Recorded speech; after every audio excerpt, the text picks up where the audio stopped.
La Biblia dice que esta es la ciudad donde vivió Jesús sus últimos días y donde fue crucificado. Lo que ocurrió aquí cambió el mundo. 2000 años después, la ciudad también ha cambiado.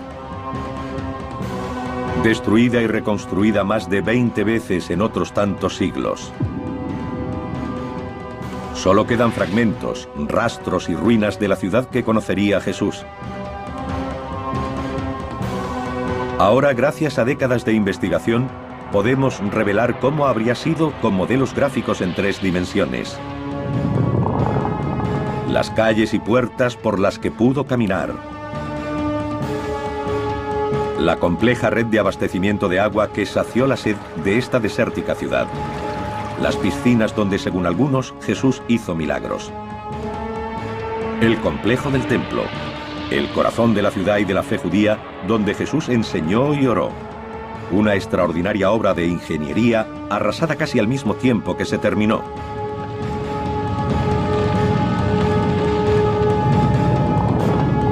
Revelaremos el mundo perdido de los evangelios, el Jerusalén de Jesús.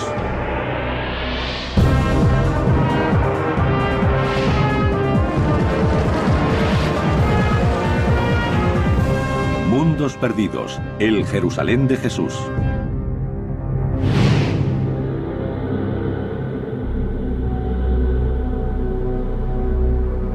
En tiempos de Jesús, Jerusalén era el corazón de Judea, el reino de los judíos, un pueblo definido por su religión. Para ellos era el lugar más importante del mundo.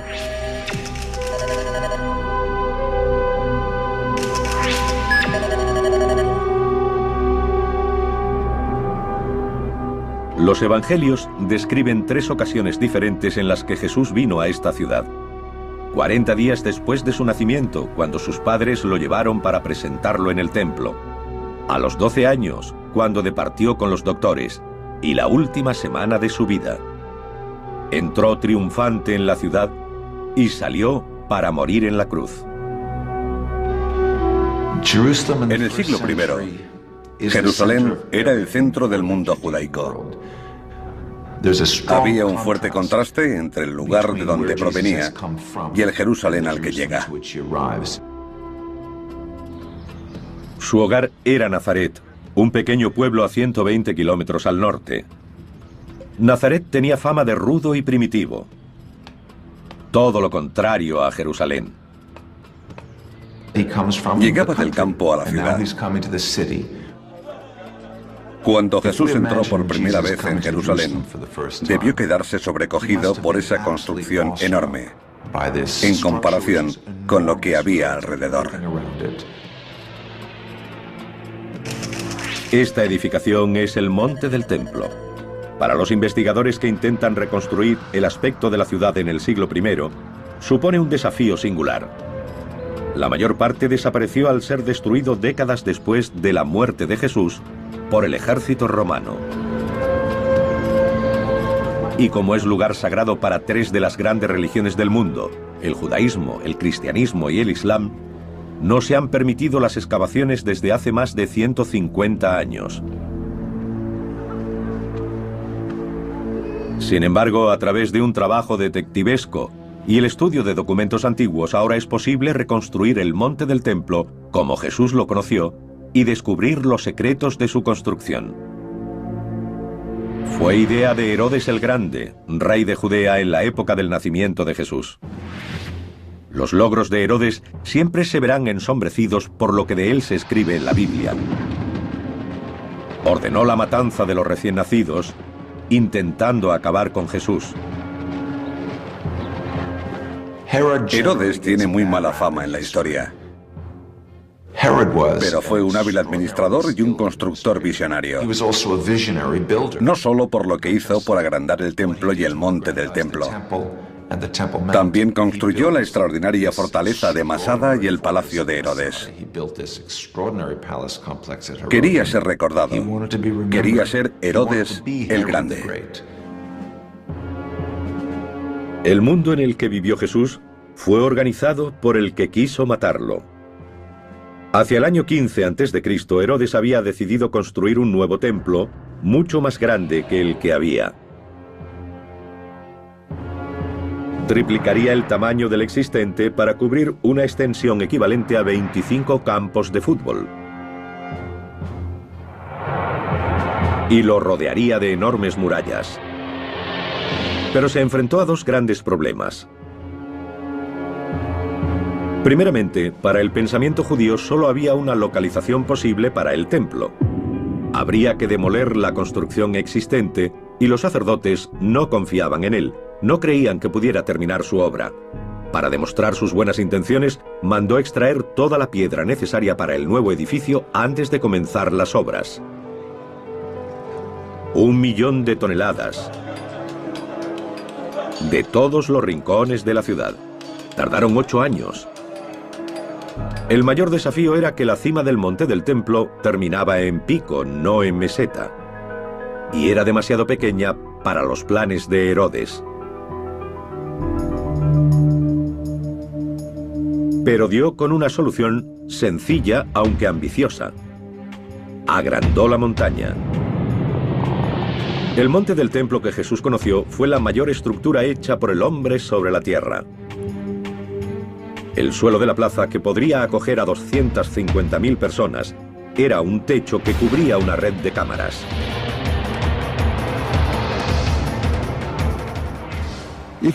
En el monte del templo actual vemos una gran zona lisa nivelada, pero está construida artificialmente. Hay una montaña oculta en el centro. La montaña sería así, y lo que se añadió es suelo suspendido hasta aquí, sostenido por murallas en los extremos. ¿Cómo se suspende un suelo así? Con multitud de arcos y cámaras debajo. En el extremo suroeste del monte del templo hay 4 niveles de arcos que forman salas abovedadas. Cada arco mide 6 metros de ancho por 6 de alto. Esta técnica arquitectónica era bien conocida en la época de Herodes. Los romanos la usaron profusamente. La diferencia es que los hombres de Herodes no emplearon hormigón, sino piedra caliza local.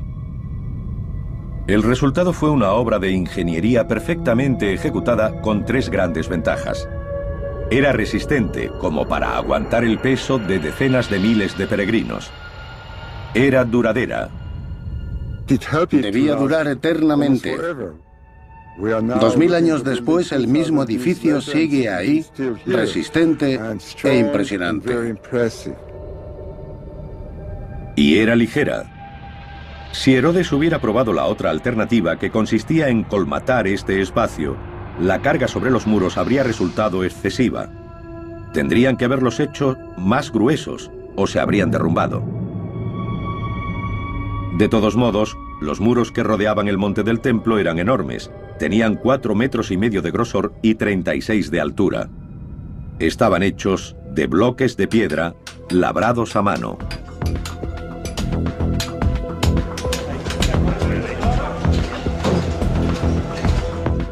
El monte del templo tiene 1,5 kilómetros de circunferencia.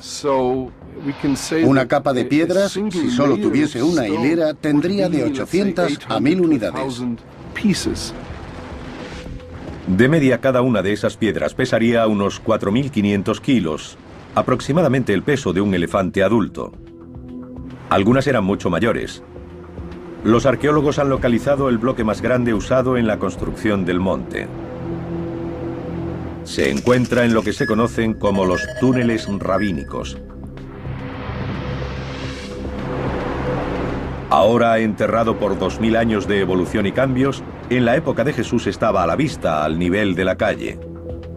La doctora Jody Magnes es una experta mundial en la arquitectura del Jerusalén de Jesús. Esta gran piedra forma parte de lo que se llamó hilera maestra. La idea era estabilizar el monte del templo incorporando una serie de piedras mucho más grandes, altas y pesadas que el resto. Es difícil imaginar su tamaño. Es 20 veces mayor que los bloques más grandes usados en la construcción de las pirámides de Egipto. Tiene 12 metros de largo y 3 de alto, y pesa más de 400 toneladas. Jesús o cualquier otro visitante de Jerusalén se encontraría ante una edificación de gran escala. Y los constructores de Herodes la abordaron con gran ingenio y destreza. Cada hilera de piedras está ligeramente retrasada, ligeramente compensada con la de abajo. Esto da estabilidad a las partes más bajas de los muros, necesaria para llevar el peso arriba. Y eso crea, o debería decir, corrige una ilusión óptica. Si las piedras se hubieran dispuesto exactamente unas encima de otras, la construcción es tan monumental que habría parecido inclinarse hacia el exterior. Esto hace que parezca que el muro es recto. Los canteros fueron tan hábiles que el espacio entre las piedras es casi nulo. Shimon Gibson nos demuestra su pericia. Encajaron las piezas perfectamente. Los canteros fueron tan exactos que si pongo un billete de $50 aquí consigo que no se caiga. Pero solo eso, porque no entra. Esta parte del muro ha permanecido intacta 2000 años, pero los constructores confiaron en el conocimiento del trabajo, no en la argamasa, para mantener unidos los bloques. 18.000 personas trabajaron para levantar estos muros. La tarea comenzó 15 años antes del nacimiento de Cristo y se prolongó durante 80 más. El lugar, tal como lo conoció Jesús, era la mayor obra del mundo. Pero ahora podemos recrear su aspecto cuando se terminó. La mayor edificación sobre la tierra. Estuvo en pie solo 5 años antes de que un brutal ejército romano lo destruyera. A continuación, uno de los grandes enigmas de la arqueología. Reconstruiremos el edificio más importante de la vida de Jesús y la culminación del monte, el propio templo.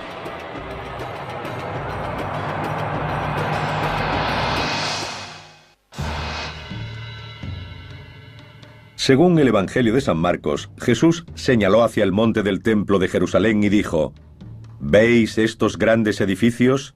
No quedará piedra sobre piedra que no sea derribada. 40 años después, estas palabras demostraron ser proféticas. El ejército romano, aplastando una revuelta judía, destruyó el templo. Para los investigadores actuales, el resultado es uno de los retos más seductores de la arqueología bíblica: recrear el templo como se alzaba en medio del monte. Se ha necesitado el trabajo de generaciones de científicos y eruditos para construir una imagen de lo que Jesús habría visto cuando llegó aquí. Al entrar en el monte del templo, cruzaría una serie de patios o espacios abiertos. Pasaría ante una señal escrita en griego, advirtiendo a todos los extranjeros, o no judíos, de una muerte segura si traspasaban cierto punto.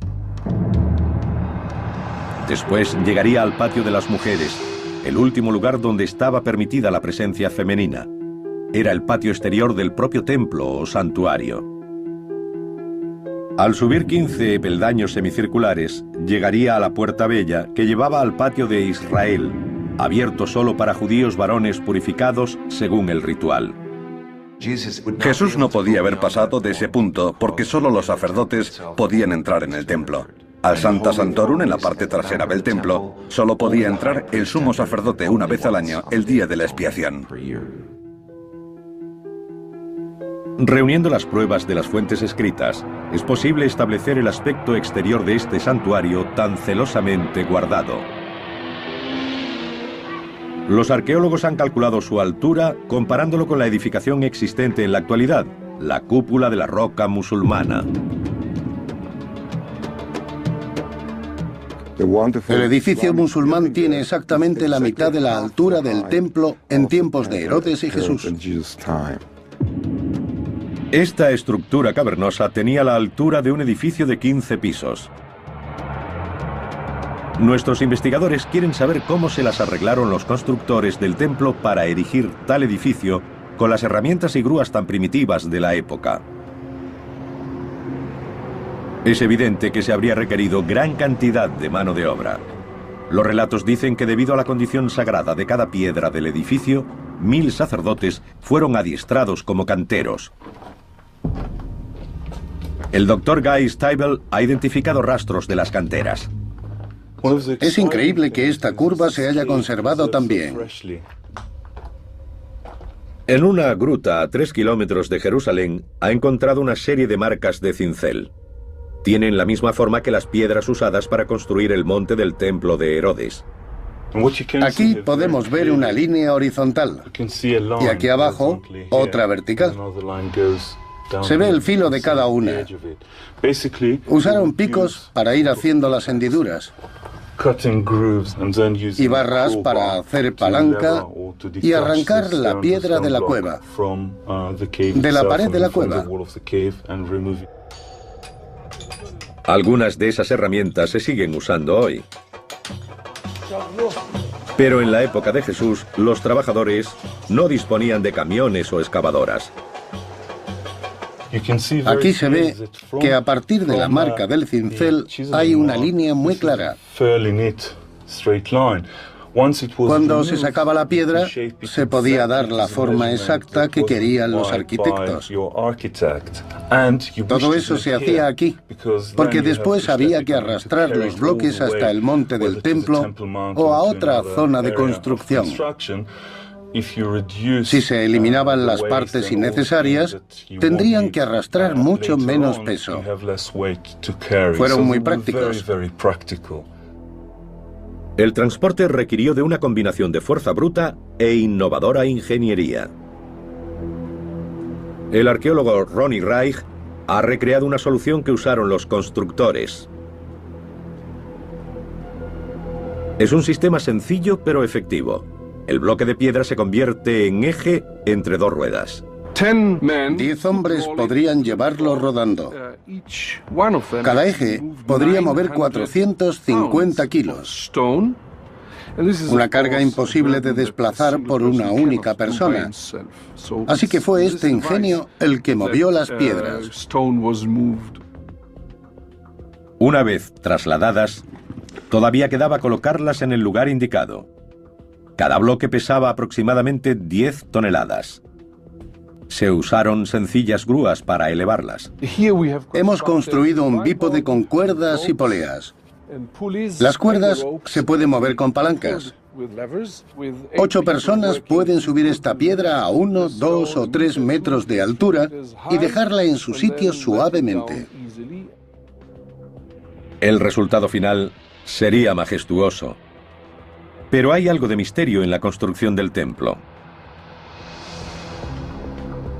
El escritor Josefo dice que el templo estaba cubierto de mármol y oro y que desde lejos parecía una montaña cubierta de nieve brillando al sol. Algunos investigadores modernos lo encuentran difícil de creer. La razón es que no había mármol en Israel, en la antigua Palestina. No existía. Tendría que haber sido importado de otros lugares como Turquía o Grecia, y hay muy poco mármol importado durante la época de Jesús.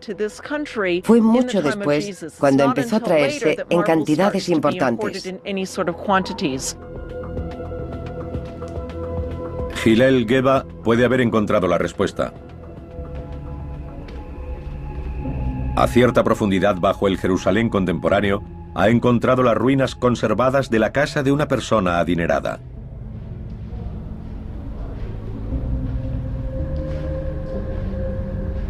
Los muros y techos están cubiertos de complejos dibujos.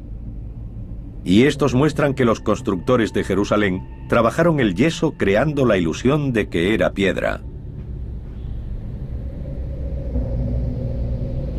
Este muro ha sido tallado para imitar los bloques que conformaron los muros del monte del templo.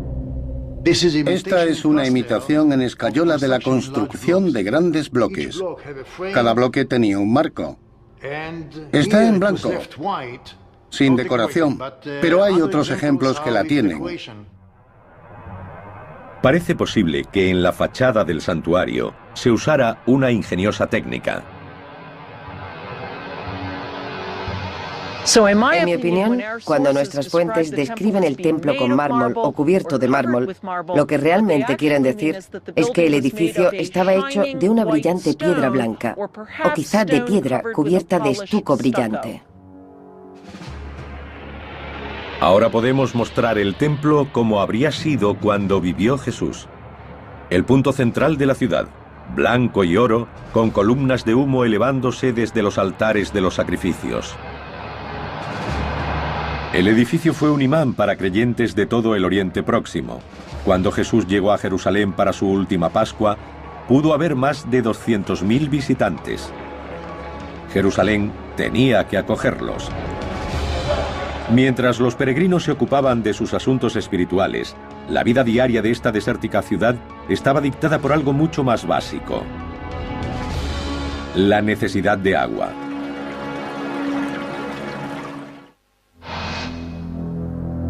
La tradición dice que una semana antes de su muerte, Jesús hizo su entrada triunfal en la ciudad de Jerusalén. La multitud se congregó para darle la bienvenida, cantando y agitando palmas. Muchos eran sus seguidores, pero la ciudad ya estaba llena de gente que había llegado para celebrar la fiesta de la Pascua. La población normal de Jerusalén en tiempos de Jesús era de algo menos de 30.000 personas. Pero durante la época de las fiestas, en ese caso la Pascua, podía llegar a haber 10 veces más, unas 300.000. En ese momento Jerusalén era el asentamiento de mayor crecimiento de Oriente Próximo. Recibía más de 1 millón de visitantes al año. Nuestros investigadores han intentado hacerse una idea del probable aspecto de la ciudad y de cómo lograban acoger a aquel enorme flujo de gente. Algunos de los beneficios eran claros y evidentes. Los peregrinos llevaban riqueza. La propia construcción del templo generó mucho dinero. Los peregrinos que llegaban a Jerusalén tenían que gastar dinero en comida, alojamiento, regalos y recuerdos a lo largo de su camino. Y por supuesto, pagar los impuestos del templo y los sacrificios. Décadas de excavaciones en el muro occidental del templo han descubierto los restos de una calle de 9 metros de ancha y 900 de larga, que funcionaba como un centro comercial. Es conocida como la calle de Herodes. Jesús habría caminado por aquí. Esta es la calle principal de Jerusalén. Hay que imaginarse el gran número de personas que venían aquí para comprar y vender en los muchos puestos callejeros. Todos eran peregrinos. Era el corazón de Jerusalén. Algunos arqueólogos llaman a este lugar Wall Street, reconociéndolo como el corazón económico de la ciudad. También han reunido pruebas de la relación entre esos intereses comerciales y la vida espiritual del templo. El examen de la muralla en el extremo meridional de la calle revela los restos de un arco. Es conocido como el Arco de Robinson. Con más de 15 metros de altura y una envergadura de al menos 12, sirvió como una de las principales entradas al complejo. Y en su base, situados contra los muros del monte del templo, habría puestos que venderían productos a los peregrinos. La zona que desembocaba en las grandes escaleras era conocida como el Arco de Robinson. Debió florecer con el comercio, porque la gente que se dirigía al templo era asaltada por vendedores que les ofrecían sus mercancías. Jesús debió encontrarse con una escena así cuando entró en el templo. Furioso por lo que vio, se enfrentó por primera vez a las autoridades. Se dice que se abrió camino hasta una zona llamada el Patio de los Gentiles. Como todos los judíos varones, tuvo que pagar el impuesto de 2 siclos. La moneda especial necesaria solo se podía comprar a los cambistas del complejo del templo. Tenían fama de corruptos. El cambio de moneda debía ser una actividad fraudulenta. Los cambistas se aprovechaban de la gente inocente de los pueblos que no estaba acostumbrada a la vida en la ciudad. Jesús debió ver cómo estafaban a aquella gente y eso le enfureció. Esta es la única ocasión en los evangelios en la que Jesús muestra ira. Para Jesús se habían rebasado los límites del templo y quiso echarlos. Tiró las mesas, destrozó los puestos y les dijo: ¿qué estáis haciendo? Habéis convertido la casa de mi padre en una cueva de ladrones.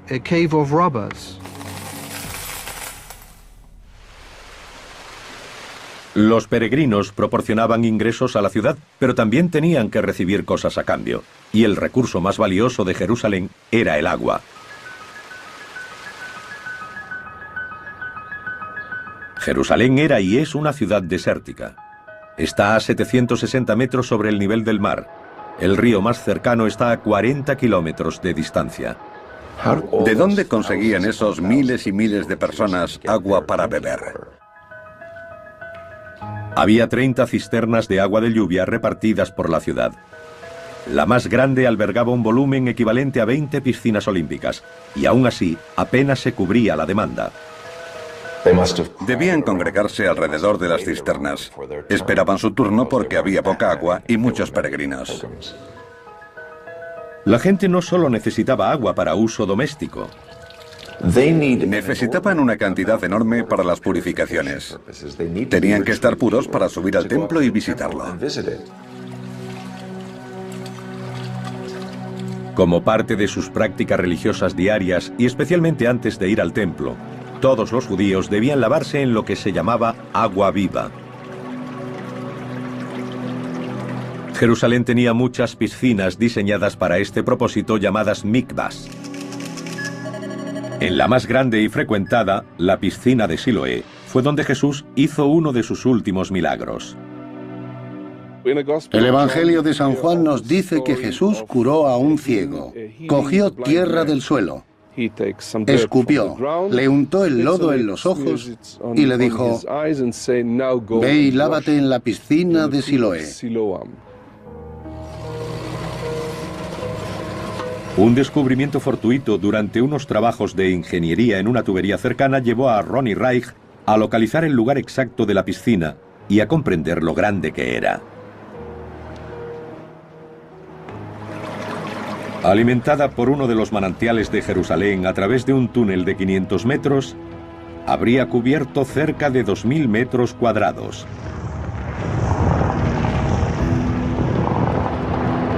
Si Jesús curó a un ciego en esta piscina, la historia de este milagro pudo ser conocida por millares de personas y se extendería por toda la ciudad. Fue un desafío público a las autoridades de Jerusalén. A continuación veremos los lugares en los que habría ocurrido el enfrentamiento final.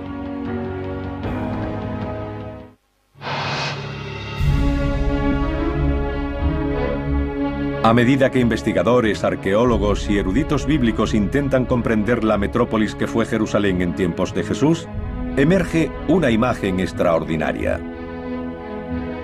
Esta es una ciudad desértica obsesionada con el agua, donde los asuntos espirituales rigen todos los aspectos de la vida diaria, donde la ingeniería práctica e innovadora se da la mano con el misticismo, donde en las festividades religiosas la multitud se congrega en puntos claves de la ciudad. Shimon Gibson ha formado parte del equipo que intenta desentrañar y recrear el lugar más intrigante, la piscina de Betesda. Situada al norte del templo, fue el lugar donde, según el Evangelio de San Juan, Jesús le dijo a un paralítico: levántate y anda. Los arqueólogos han excavado hasta los 12 metros de profundidad a través de 2000 años de escombros, para desenterrar el lugar tal como debió verlo Jesús. Lo más fascinante es que incluso antes de que él llegara aquí, se decía que esta piscina tenía poderes curativos. Cuando Jesús llegó a la piscina de Betesda, había una cola de ancianos, tullidos y ciegos. Todos esperaban su turno para entrar. El hombre al que curó Jesús llevaba mucho esperando la oportunidad de bañarse en sus aguas. Y lo que ha descubierto Shimon Gibson encaja en la historia. Los escalones de la época de Jesús están muy bien conservados. Como pueden ver, hay una serie de escalones con un descansillo entre cada tramo. Esos rellanos encajan bien con la historia del Evangelio de San Juan, que dice que los enfermos se metían en la piscina y Jesús hacía los milagros. Los enfermos eran llevados a descansar en los rellanos de los escalones y a bañarse en sus aguas, porque hacían burbujas y se volvían rojas como sangre. Shimon Gibson investiga el sistema oculto de túneles y pozos que regularon el paso del agua a la piscina de Betesda.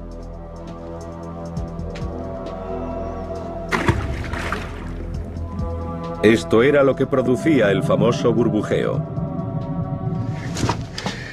Esta es la zona de las compuertas. Hay dos aberturas, una más grande arriba y otra más pequeña en el fondo. Las compuertas controlaban de manera precisa la profundidad del agua de la piscina. Se podía acceder a ellas a través de un pozo vertical de 15 metros abierto en la roca. Voy a ver si puedo.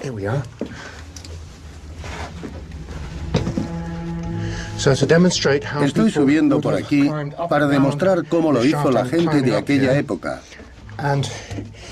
Aproximadamente por aquí habría un sistema de poleas que habrían usado para subir la compuerta.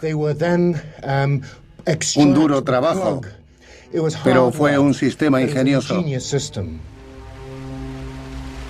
Shimon también ha encontrado una explicación a la aparente presencia de sangre en el agua.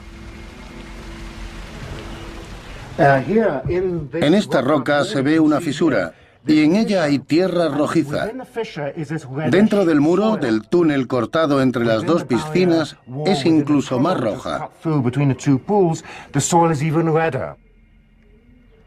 Cuando el agua pasaba hacia la piscina septentrional, los que se metían para purificarse pensarían que era sangre lo que salía del agua. Al mismo tiempo, el monte del templo rebosaba con sangre de verdad, porque cuando un peregrino ya estaba purificado, su siguiente obligación era ofrecer el sacrificio de un animal. En momentos de grandes celebraciones como la Pascua, que llevó a Jesús a la ciudad en los últimos días de su vida, se mataban gran cantidad de animales a la hora. Era un sacrificio a escala casi industrial. En Pascua se sacrificaban varios miles de corderos en un solo día. Este es el entorno de los últimos días de Jesús.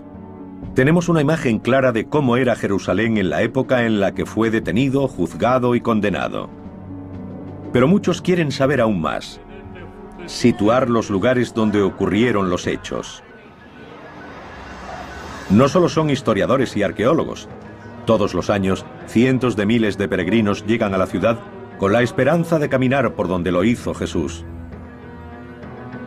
Pero en 2000 años de reconstrucciones y cambios, la ciudad ha crecido y también las historias.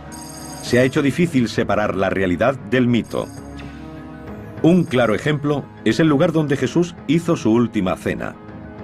Desde entonces, el modo en que partió el pan dio lugar a la comunión en las misas cristianas. Y por eso viene tanta gente a esta sala, la Senecal o habitación superior en el monte Sión, porque muchos creen que ocurrió aquí.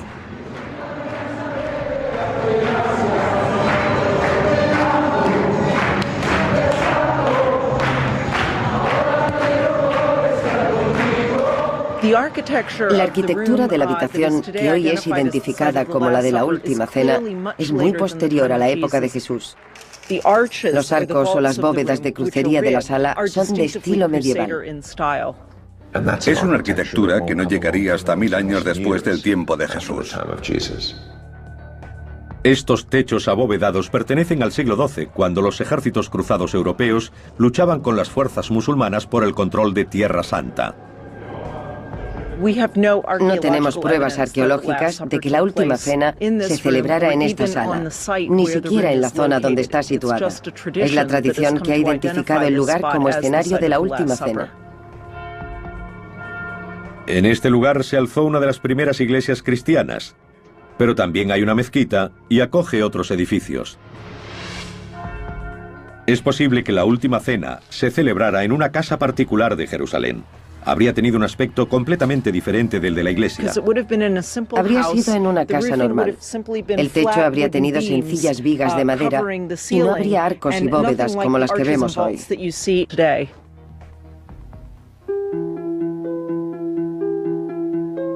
Los evangelios dicen que después de la última cena, Jesús se marchó con 3 de sus discípulos al huerto de Getsemaní. De nuevo, es difícil determinar la situación exacta, pero está claro que fue al pie de lo que hoy se conoce como Monte de los Olivos. Getsemaní significa molino de aceite. El huerto de Getsemaní parece ser un pequeño recinto situado en la parte superior de lo que conocemos como Monte de los Olivos, al noreste del templo, al noreste de la ciudad. Parece ser el lugar donde Jesús subía a orar la noche anterior a ser detenido. Tras una noche de oración, fue apresado por hombres que actuaban en nombre de las autoridades del templo. Jesús fue prendido en el huerto de Getsemaní antes del amanecer, en la hora más oscura antes del amanecer. La pregunta es, ¿dónde fue llevado? Este es el gran desafío de los investigadores: trazar la secuencia de los hechos conocidos como la Pasión de Cristo. 2000 años después intentarán reconstruir los pasos que llevaron a Jesús hasta su crucifixión.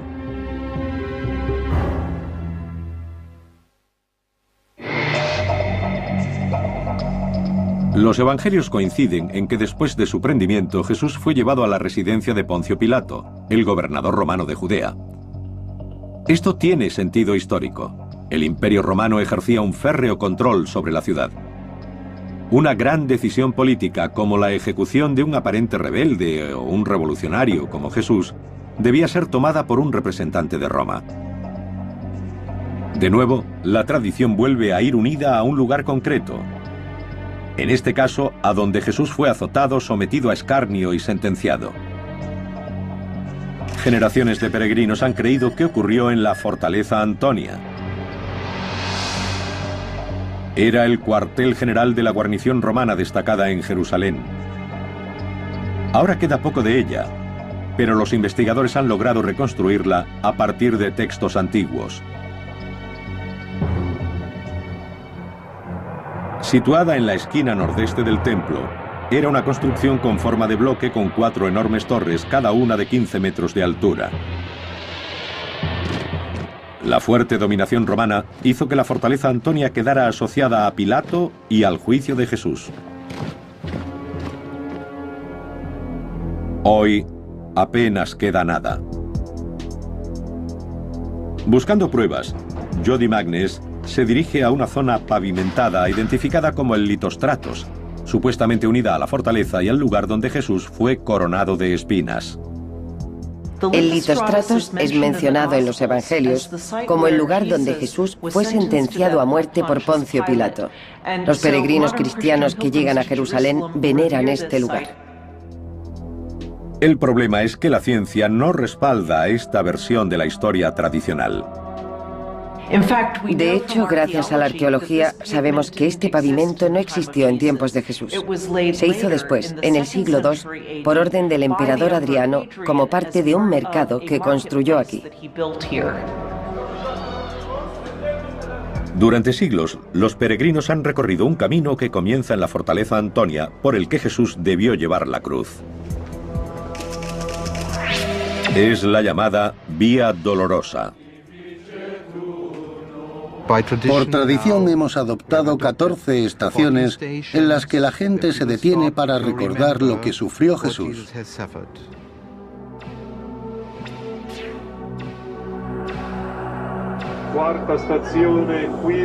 Pero apenas hay pruebas de que este sea el camino correcto.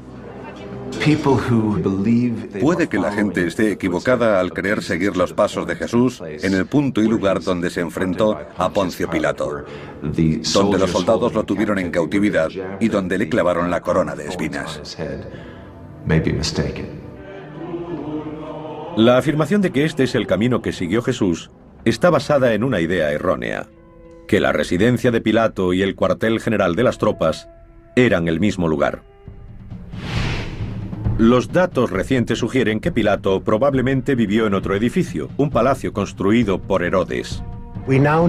Ahora sabemos que, en contra de la tradición medieval, el juicio de Jesús se habría celebrado en el viejo palacio de Herodes el Grande, el Praetorium, donde estaría alojado el gobernador Poncio Pilato.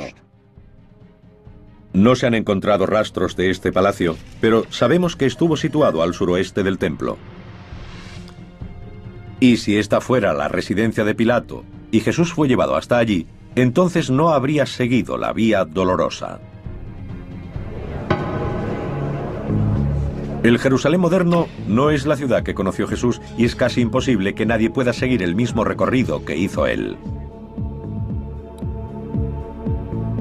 Para la mayoría de los peregrinos, lo verdaderamente importante es la dimensión espiritual del camino. Hay pruebas que sugieren que sabemos dónde murió y fue enterrado.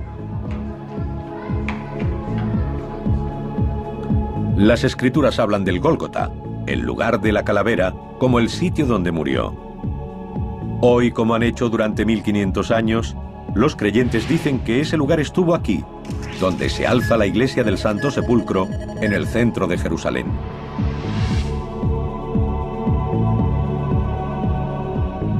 Se cree que este lugar fue convertido en iglesia 300 años después de la muerte de Jesús. Pero algunos eruditos dicen que no podría haber sido el lugar de la muerte y entierro de Jesús, porque el Evangelio afirma que esos hechos ocurrieron a extramuros, ya que la ley judía prohibía la ejecución o enterramiento dentro de la ciudad. Jerusalén era diferente entonces. El Gólgota estaba fuera de la ciudad en la época de Jesús, pero ahora está dentro de los límites de la ciudad. Basándonos en excavaciones arqueológicas, ahora sabemos que la zona de la iglesia del Santo Sepulcro, en particular la rotonda, formó parte de un cementerio mucho mayor. En otras palabras, esta zona estuvo fuera de los muros de la ciudad, no dentro de sus límites. En un extremo de la iglesia, Jody Magnes encuentra pruebas de que aquí se hicieron enterramientos hace 2000 años.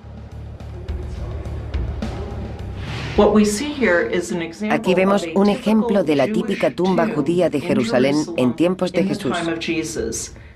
Estas tumbas eran huecos tallados en la roca, nichos hechos en las paredes de las cámaras funerarias.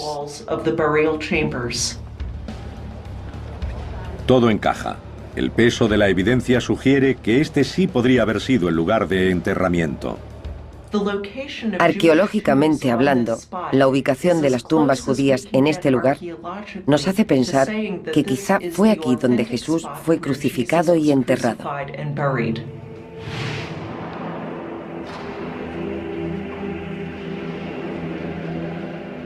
Jerusalén es una ciudad extraordinaria y podemos recrear una detallada imagen de cómo fue hace 2000 años. Hemos sido capaces de reconstruir el siglo I de Jerusalén física y espiritualmente. Algunos restos hemos tenido que excavarlos porque estaban ocultos bajo el suelo, pero otros siguen ahí, formando parte importante de la ciudad de Jerusalén.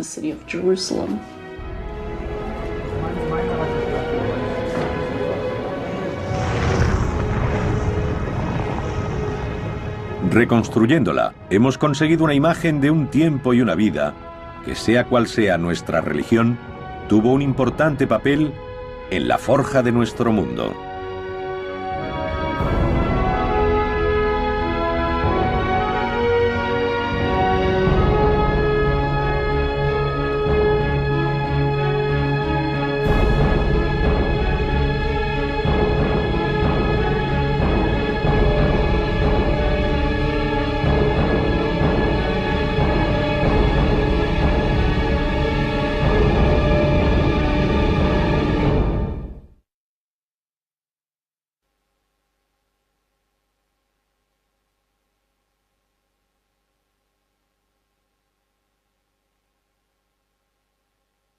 Esta técnica arquitectónica era bien conocida en la época de Herodes. Los romanos la usaron profusamente. La diferencia es que los hombres de Herodes no emplearon hormigón, sino piedra caliza local.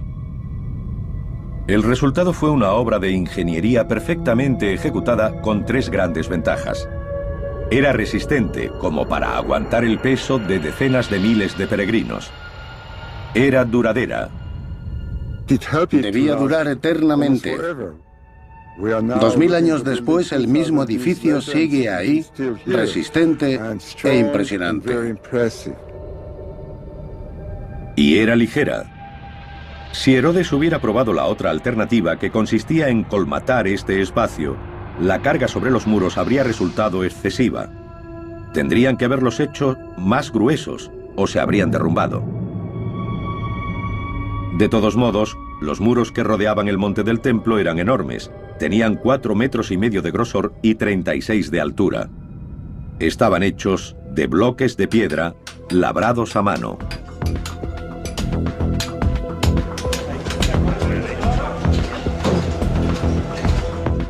El monte del templo tiene 1,5 kilómetros de circunferencia. Una capa de piedras, si solo tuviese una hilera, tendría de 800 a 1000 unidades. De media, cada una de esas piedras pesaría unos 4.500 kilos, aproximadamente el peso de un elefante adulto. Algunas eran mucho mayores. Los arqueólogos han localizado el bloque más grande usado en la construcción del monte. Se encuentra en lo que se conocen como los túneles rabínicos. Ahora enterrado por 2000 años de evolución y cambios, en la época de Jesús estaba a la vista, al nivel de la calle. La doctora Jody Magnes es una experta mundial en la arquitectura del Jerusalén de Jesús. Esta gran piedra forma parte de lo que se llamó hilera maestra. La idea era estabilizar el monte del templo, incorporando una serie de piedras mucho más grandes, altas y pesadas que el resto. Es difícil imaginar su tamaño. Es 20 veces mayor que los bloques más grandes usados en la construcción de las pirámides de Egipto. Tiene 12 metros de largo y 3 de alto, y pesa más de 400 toneladas. Jesús o cualquier otro visitante de Jerusalén se encontraría ante una edificación de gran escala. Y los constructores de Herodes la abordaron con gran ingenio y destreza. Cada hilera de Hasta allí, entonces no habría seguido la vía dolorosa. El Jerusalén moderno no es la ciudad que conoció Jesús y es casi imposible que nadie pueda seguir el mismo recorrido que hizo él. Para la mayoría de los peregrinos, lo verdaderamente importante es la dimensión espiritual del camino. Hay pruebas que sugieren que sabemos dónde murió y fue enterrado. Las escrituras hablan del Gólgota, el lugar de la calavera, como el sitio donde murió. Hoy, como han hecho durante 1500 años, los creyentes dicen que ese lugar estuvo aquí, donde se alza la iglesia del Santo Sepulcro, en el centro de Jerusalén.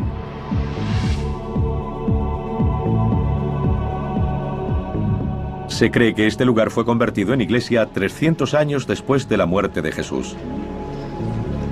Pero algunos eruditos dicen que no podría haber sido el lugar de la muerte y entierro de Jesús, porque el Evangelio afirma que esos hechos ocurrieron a extramuros, ya que la ley judía prohibía la ejecución o enterramiento dentro de la ciudad. Jerusalén era diferente entonces. El Gólgota estaba fuera de la ciudad en la época de Jesús, pero ahora está dentro de los límites de la ciudad. Basándonos en excavaciones arqueológicas, ahora sabemos que la zona de la iglesia del Santo Sepulcro, en particular la rotonda, formó parte de un cementerio mucho mayor. En otras palabras, esta zona estuvo fuera de los muros de la ciudad, no dentro de sus límites.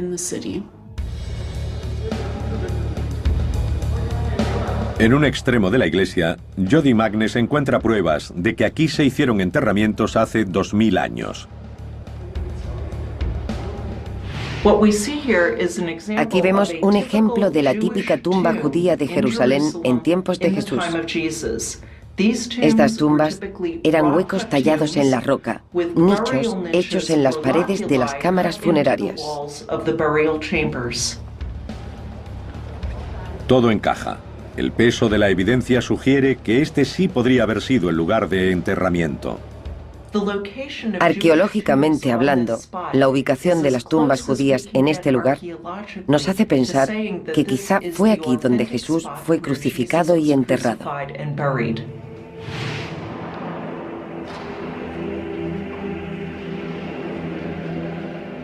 Jerusalén es una ciudad extraordinaria y podemos recrear una detallada imagen de cómo fue hace 2000 años la ilusión de que era piedra.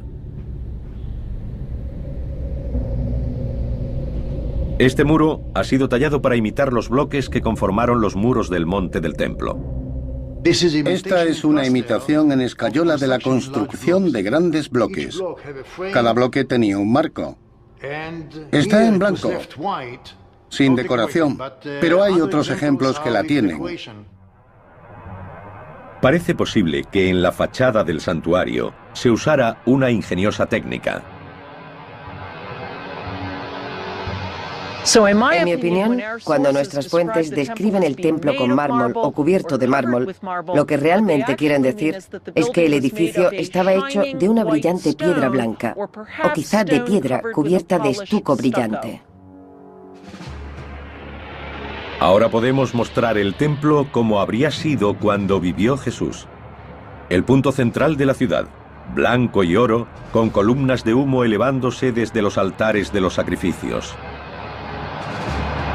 El edificio fue un imán para creyentes de todo el Oriente Próximo.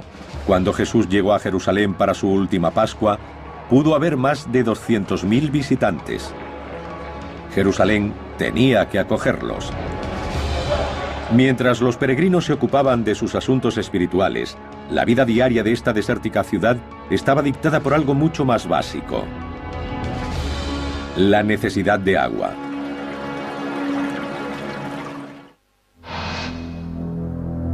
La tradición dice que una semana antes de su muerte, Jesús hizo su entrada triunfal en la ciudad de Jerusalén. La multitud se congregó para darle la bienvenida, cantando y agitando palmas. Muchos eran sus seguidores, pero la ciudad ya estaba llena de gente que había llegado para celebrar la fiesta de la Pascua. La población normal de Jerusalén en tiempos de Jesús era de algo menos de 30.000 personas. Pero durante la época de las fiestas, en ese caso la Pascua, podía llegar a haber 10 veces más, unas 300.000. En ese momento Jerusalén era el asentamiento de mayor crecimiento de Oriente Próximo. Recibía más de 1 millón de visitantes al año.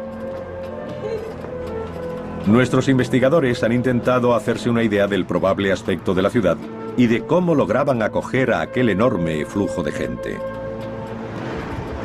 Algunos de los beneficios eran claros y evidentes. Los peregrinos llevaban riqueza. La propia construcción del templo generó mucho dinero. Los peregrinos que llegaban a Jerusalén tenían que gastar dinero en comida, alojamiento, regalos y recuerdos a lo largo de su camino. Y por supuesto, pagar los impuestos del templo y los sacrificios. El huerto de Getsemaní parece ser un pequeño recinto situado en la parte superior de lo que conocemos como Monte de los Olivos, al noreste del templo, al noreste de la ciudad. Parece ser el lugar donde Jesús subió a orar la noche anterior a ser detenido. Tras una noche de oración, fue apresado por hombres que actuaban en nombre de las autoridades del templo.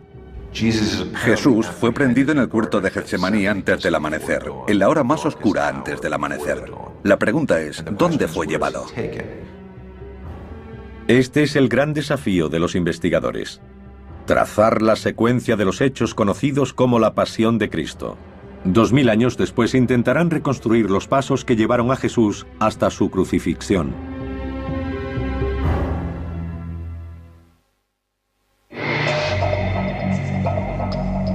Los evangelios coinciden en que después de su prendimiento Jesús fue llevado a la residencia de Poncio Pilato, el gobernador romano de Judea. Esto tiene sentido histórico. El Imperio Romano ejercía un férreo control sobre la ciudad.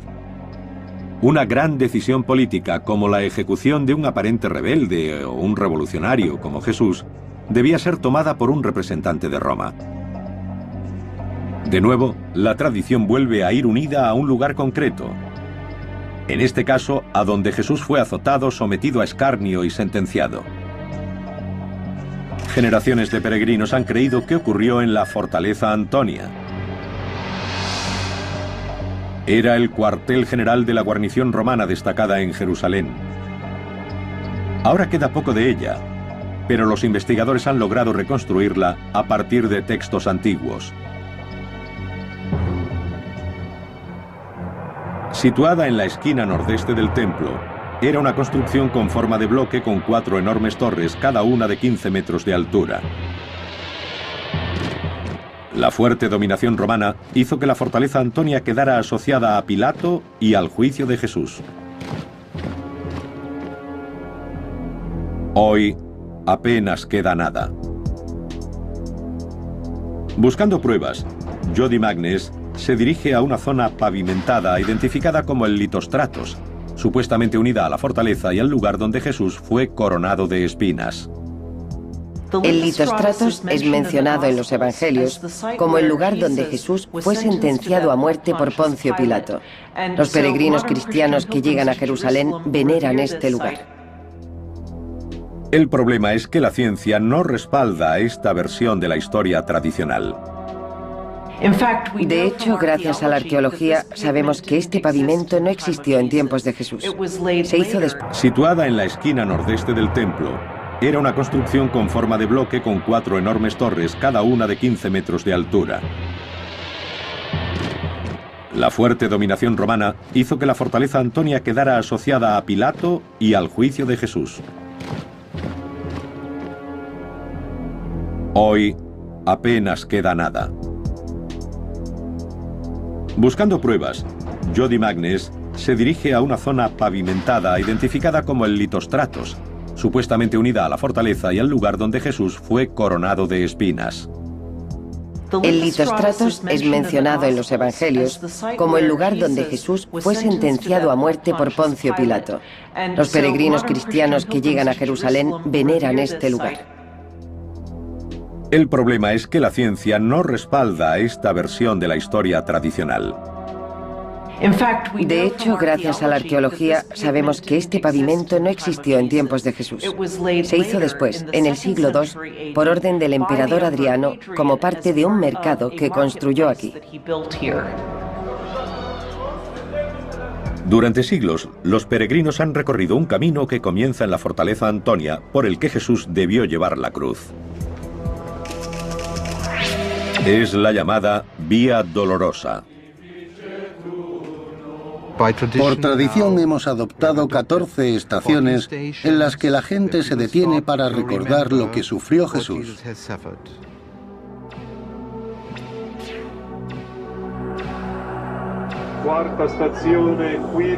Pero apenas hay pruebas de que este sea el camino correcto. Puede que la gente esté equivocada al querer seguir los pasos de Jesús en el punto y lugar donde se enfrentó a Poncio Pilato, donde los soldados lo tuvieron en cautividad y donde le clavaron la corona de espinas. La afirmación de que este es el camino que siguió Jesús está basada en una idea errónea, que la residencia de Pilato y el cuartel general de las tropas eran el mismo lugar. Los datos recientes sugieren que Pilato probablemente vivió en otro edificio, un palacio construido por Herodes. Ahora sabemos que, en contra de la tradición medieval, el juicio de Jesús se habría celebrado en el viejo palacio de Herodes el Grande, el Praetorium, donde estaría alojado el gobernador Poncio Pilato. No se han encontrado rastros de este palacio, pero sabemos que estuvo situado al suroeste del templo. Y si esta fuera la residencia de Pilato y Jesús fue llevado hasta allí, entonces no habría seguido la Vía Dolorosa. El Jerusalén moderno quería ser recordado. Quería ser Herodes el Grande. El mundo en el que vivió Jesús fue organizado por el que quiso matarlo. Hacia el año 15 a.C., Herodes había decidido construir un nuevo templo, mucho más grande que el que había. Triplicaría el tamaño del existente para cubrir una extensión equivalente a 25 campos de fútbol. Y lo rodearía de enormes murallas.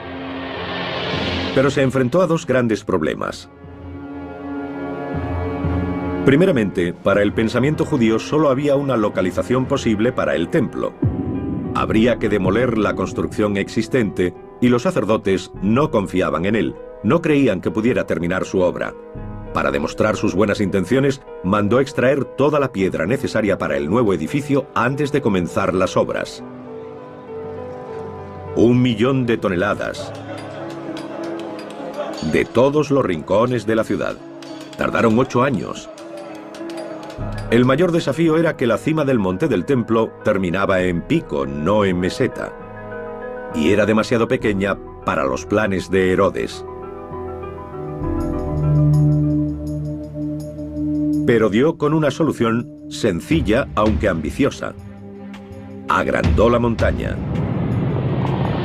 El monte del templo que Jesús conoció fue la mayor estructura hecha por el hombre sobre la tierra. El suelo de la plaza, que podría acoger a 250.000 personas, era un techo que cubría una red de cámaras.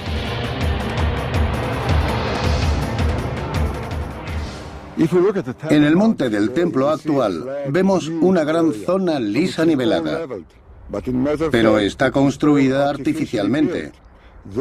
Hay una montaña oculta en el centro. La montaña sería así, y lo que se añadió es suelo suspendido hasta aquí, sostenido por murallas en los extremos. ¿Cómo se suspende un suelo así? Con multitud de arcos y cámaras debajo. En el extremo suroeste del monte del templo hay 4 niveles de arcos que forman salas abovedadas. Cada arco mide 6 metros de ancho por 6 de alto.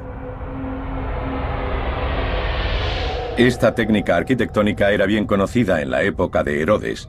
Los romanos la usaron profusamente.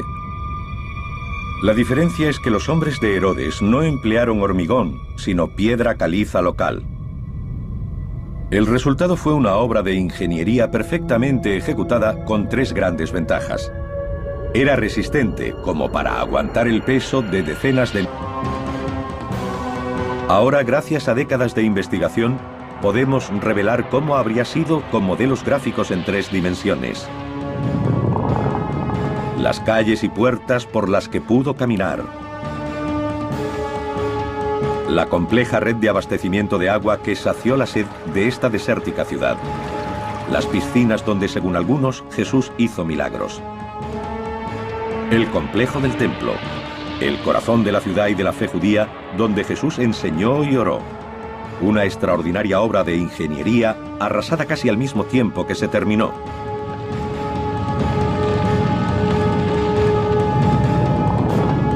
Revelaremos el mundo perdido de los evangelios, el Jerusalén de Jesús.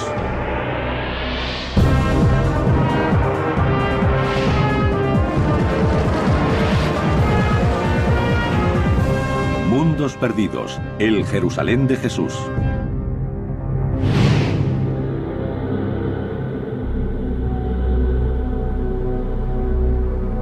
En tiempos de Jesús, Jerusalén era el corazón de Judea, el reino de los judíos, un pueblo definido por su religión.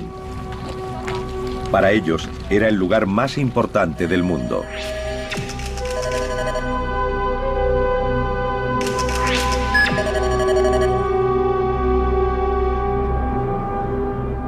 Los evangelios describen 3 ocasiones diferentes en las que Jesús vino a esta ciudad.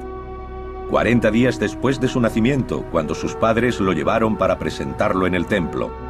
A los 12 años, cuando departió con los doctores, y la última semana de su vida. Entró triunfante en la ciudad y salió para morir en la cruz. En el siglo I, Jerusalén era el centro del mundo judaico. Había un fuerte contraste entre el lugar de donde provenía y el Jerusalén al que llega. Su hogar era Nazaret, un pequeño pueblo a 120 kilómetros al norte. Nazaret tenía fama de rudo y primitivo. Todo lo contrario a Jerusalén. Llegaba del campo a la ciudad. Cuando Jesús entró por primera vez en Jerusalén, debió quedarse sobrecogido por esa construcción enorme, en comparación con lo que había alrededor. Esta edificación es el monte del templo. Para los investigadores que intentan reconstruir el aspecto de la ciudad en el siglo I, supone un desafío singular. La mayor parte desapareció al ser destruido décadas después de la muerte, incorporando una serie de piedras mucho más grandes, altas y pesadas que el resto. Es difícil imaginar su tamaño. Es 20 veces mayor que los bloques más grandes usados en la construcción de las pirámides de Egipto. Tiene 12 metros de largo y 3 de alto, y pesa más de 400 toneladas. Jesús o cualquier otro visitante de Jerusalén se encontraría ante una edificación de gran escala. Y los constructores de Herodes la abordaron con gran ingenio y destreza. Cada hilera de piedras está ligeramente retrasada, ligeramente compensada con la de abajo. Esto da estabilidad a las partes más bajas de los muros, necesaria para llevar el peso arriba. Y eso crea, o debería decir, corrige una ilusión óptica. Si las piedras se hubieran dispuesto exactamente unas encima de otras, la construcción es tan monumental que habría parecido inclinarse hacia el exterior. Esto hace que parezca que el muro es recto. Los canteros fueron tan hábiles que el espacio entre las piedras es casi nulo. Shimon Gibson nos demuestra su pericia. Encajaron las piezas perfectamente. Los canteros fueron tan exactos que si pongo un billete de $50 aquí consigo que no se caiga. Pero solo eso, porque no entra. Esta parte del muro ha permanecido intacta 2000 años, pero los constructores confiaron en el conocimiento del trabajo, no en la argamasa, para mantener unidos los bloques. 18.000 personas trabajaron para levantar estos muros. La tarea comenzó 15 años antes del nacimiento de Cristo y se prolongó durante 80 más. El lugar, tal como lo conoció Jesús, era la mayor obra del mundo. Pero ahora podemos recrear su aspecto cuando se terminó. La mayor edificación sobre la tierra. Estuvo en pie solo 5 años antes de que un brutal ejército romano lo destruyera. A continuación, uno de los grandes enigmas de la arqueología. Reconstruiremos el edificio más importante de la vida de Jesús y la culminación del monte, el propio templo.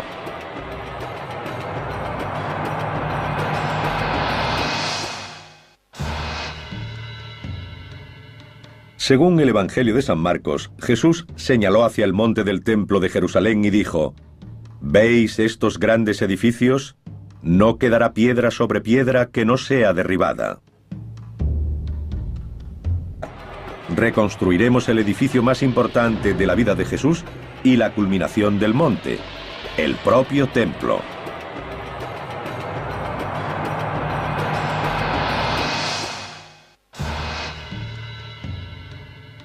Según el Evangelio de San Marcos, Jesús señaló hacia el monte del templo de Jerusalén y dijo: ¿Veis estos grandes edificios? No quedará piedra sobre piedra que no sea derribada. 40 años después, estas palabras demostraron ser proféticas. El ejército romano, aplastando una revuelta judía, destruyó el templo.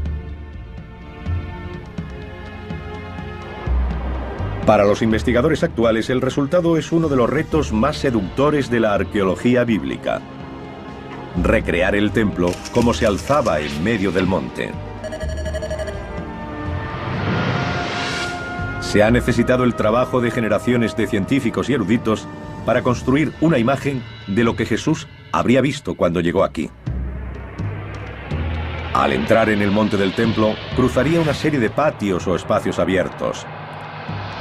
Pasaría ante una señal escrita en griego, advirtiendo a todos los extranjeros, o no judíos, de una muerte segura si traspasaban cierto punto. Después llegaría al patio de las mujeres, el último lugar donde estaba permitida la presencia femenina. Era el patio exterior del propio templo o santuario. Al subir 15 peldaños semicirculares, llegaría a la puerta bella que llevaba al patio de Israel, abierto solo para judíos varones purificados según el ritual. Jesús no podía haber pasado de ese punto porque solo los sacerdotes podían entrar en el templo. Al Sancta Sanctorum, en la parte trasera del templo, solo podía entrar el sumo sacerdote una vez al año, el día de la expiación. Reuniendo las pruebas de las fuentes escritas, es posible establecer el aspecto exterior de este santuario tan celosamente guardado. Los arqueólogos han calculado su altura comparándolo con la edificación existente en la actualidad, la cúpula de la roca musulmana. El edificio musulmán tiene exactamente la mitad de la altura del templo en tiempos de Herodes y Jesús. Esta estructura cavernosa tenía la altura de un edificio de 15 pisos. Nuestros investigadores quieren saber cómo se las arreglaron los constructores del templo para erigir tal edificio con las herramientas y grúas tan primitivas de la época. Es evidente que se habría requerido gran cantidad de mano de obra. Los relatos dicen que debido a la condición sagrada de cada piedra del edificio, en ese momento Jerusalén era el asentamiento de mayor crecimiento de Oriente Próximo. Recibía más de 1 millón de visitantes al año. Nuestros investigadores han intentado hacerse una idea del probable aspecto de la ciudad y de cómo lograban acoger a aquel enorme flujo de gente. Algunos de los beneficios eran claros y evidentes. Los peregrinos llevaban riqueza. La propia construcción del templo generó mucho dinero. Los peregrinos que llegaban a Jerusalén tenían que gastar dinero en comida, alojamiento, regalos y recuerdos a lo largo de su camino. Y por supuesto, pagar los impuestos del templo y los sacrificios. Décadas de excavaciones en el muro occidental del templo han descubierto los restos de una calle de 9 metros de ancha y 900 de larga, que funcionaba como un centro comercial. Es conocida como la calle de Herodes. Jesús habría caminado por aquí. Esta es la calle principal de Jerusalén. Hay que imaginarse el gran número de personas que venían aquí para comprar y vender en los muchos puestos callejeros.